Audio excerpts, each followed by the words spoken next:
Coucou! Alors aujourd'hui, petite présentation des plans. Alors là voilà la fameuse micro house, je ne dis même plus tiny house parce qu'on est vraiment sur du rikiki. On a 9,5 mètres carrés habitables à l'intérieur. Donc ici une remorque qui fait 495 cm par 220. Voilà, donc à l'intérieur on passe à 475 de long par 200. Voilà, ce qui est très bien pour mettre un lit. Et ici, on a 230 sur cette phase-là et 220 de l'autre côté. Alors du coup, voilà, ça se passe comme ça. On fait de l'ossature bois. Donc ici, j'ai ma dalle plancher qui va venir se poser en fait, sur le châssis. Donc là, c'est pas le châssis en soi que j'ai dessiné, mais vraiment à quoi va ressembler ma dalle plancher. Elle se fait en Douglas avec des sections de 50 par 100 mm. Et voilà, on va venir poser en fait nos montants pile à l'endroit où on va avoir les renforts du châssis qui sont en dessous. Voilà.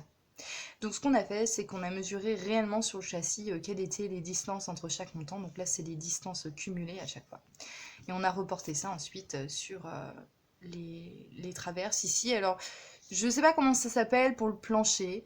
Je n'ai pas encore les mots exacts. Je sais que pour les murs, on appelle la lisse haute et la lisse basse. Et ici, on a des montants. Alors, ils ont peut-être un mot en particulier. Sur la dalle plancher, il me semble qu'on appelle ça des solives, tout comme la charpente. Ou alors, c'est que pour la charpente. Je ne sais pas. Bref, peu importe. Ça n'empêche pas de comprendre le schéma.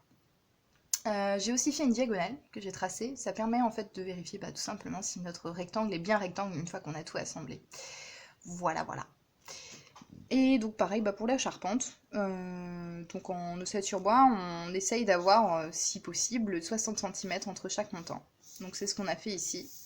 Et donc comme là on avait 70, on en a mis un de plus. Là 65 ça passait, j'en ai pas rajouté. Voilà. Et donc pour les murs, ça se passe un peu pareil en fait, de l'ossature également. Pour les murs, j'ai choisi une autre essence de bois, j'ai pris du thuya. Le thuya pousse en France. C'est un petit peu... En fait, c'est quasiment la même chose que le red cedar, mais le red cedar est un petit peu plus léger, et surtout, il pousse pas du tout ici. Donc les sections, c'est du 45 par 80.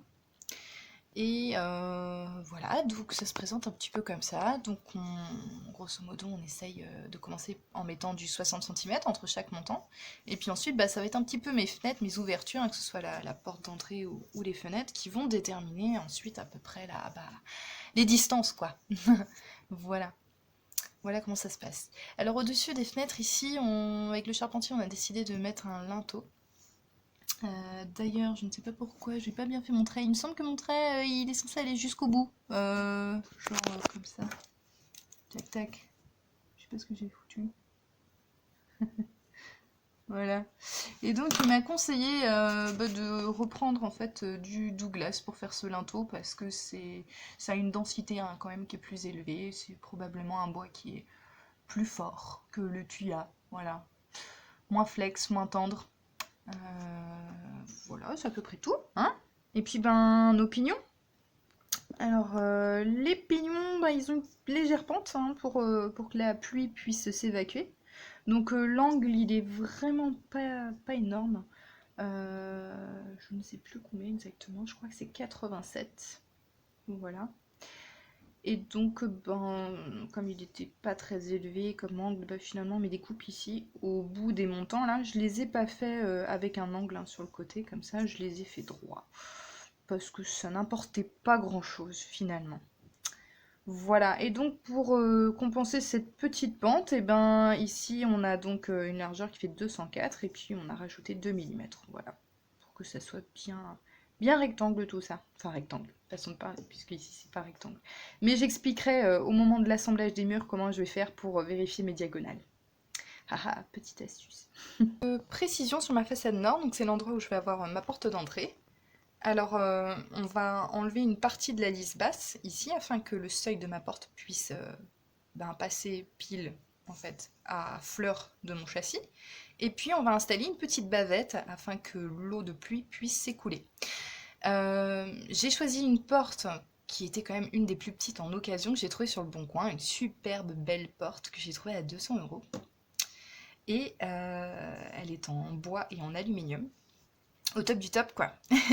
sauf qu'elle passe tout juste. À savoir que de toute façon, pour toutes les ouvertures, que ce soit les fenêtres ou la porte, je prévois toujours 5 mm ici, 5 mm là, pareil en haut et en bas, de manière à ce que tout puisse rentrer correctement en tunnel sans que ça force. Et ensuite, on va combler ça avec du joint. On verra ça dans les prochains épisodes, bien sûr. Tadadam! Alors, le voilà, tout fraîchement arrivé de la scierie. Petite présentation. On a donc ici notre Douglas. Donc on est sur des longueurs de 5 mètres. En dessous, on a l'essence de bois qu'on a choisi pour faire les murs. Et c'est du tuya. On va passer à la maison pour faire un petit travail sur les plans. Il pleut, il vente. Vive la Bretagne! Alors maintenant, la partie bureau. Bon, lunettes, plan, crayon.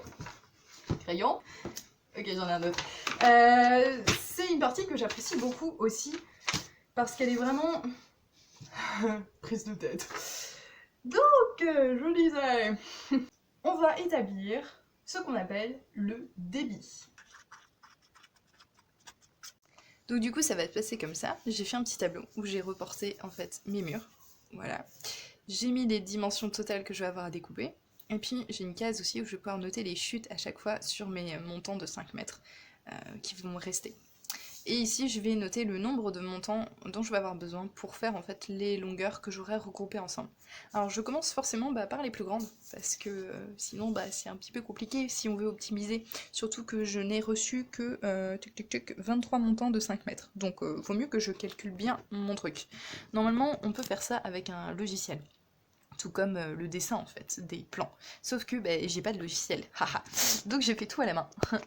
C'est un petit peu galère, mais bon, on s'en sort, on s'en sort.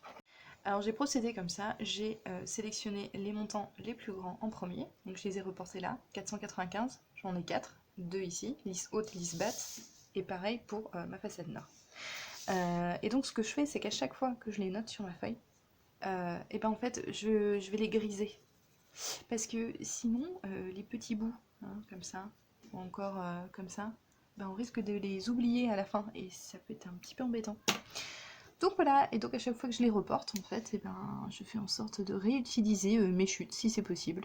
Voilà, là j'avais pris un montant, en découpant le 219,4 dedans, il allait me rester 280,6 que je vais réemployer ensuite pour mon 215,3.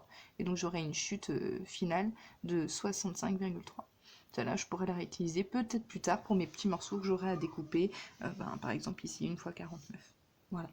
Bon, on va arrêter là pour aujourd'hui parce que ça fait un peu bouillonner le cerveau tout ça, mine de rien. Hein. Allez, je vous dis à bientôt pour le prochain épisode et on fera des découpes. Avec la scie.